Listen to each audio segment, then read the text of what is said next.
Tatlong haligi ng Kalambago, responde agad sa gitna ng Bagyong Catherine. Bago tayo magpatuloy, huwag kalimutan mag-follow, mag-like, at i-share iyong aming Facebook page. At huwag din kalimutan mag-subscribe sa aming YouTube channel, ang Serbisyo Balita Live Online. Maraming salamat po.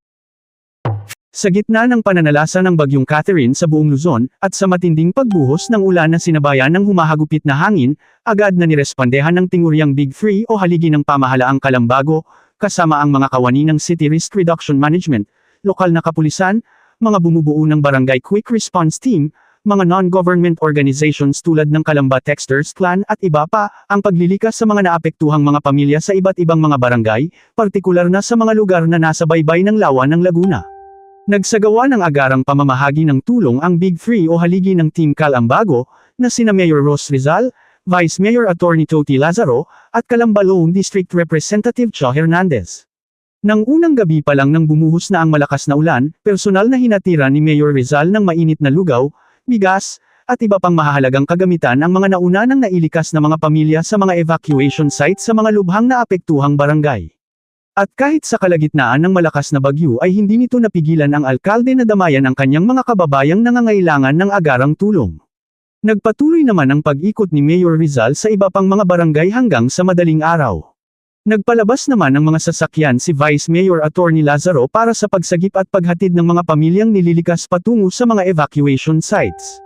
Kasunod naman nito ay nagpahatid na din ang Vice-Alkalde ng mga pagkain sa mga nasabing evacuees. Sinabayan din ito ng mga kawani ng tanggapan ni Congresswoman Cho Hernandez, kung saan personal din ito inisikaso ang pamamahagi ng tulong sa mga naapektuhang mga pamilya.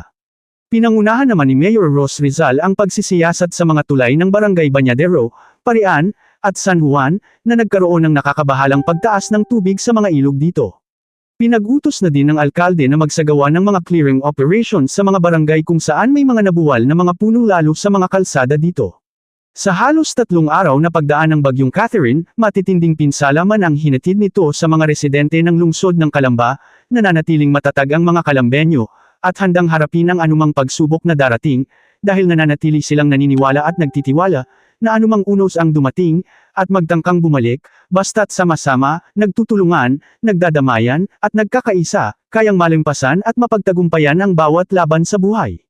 Ian Almario, nag-uulat para sa Serbisyo Balita, dito lang yan sa DZSB, ang himpilan ng katotohanan at paglilingkod.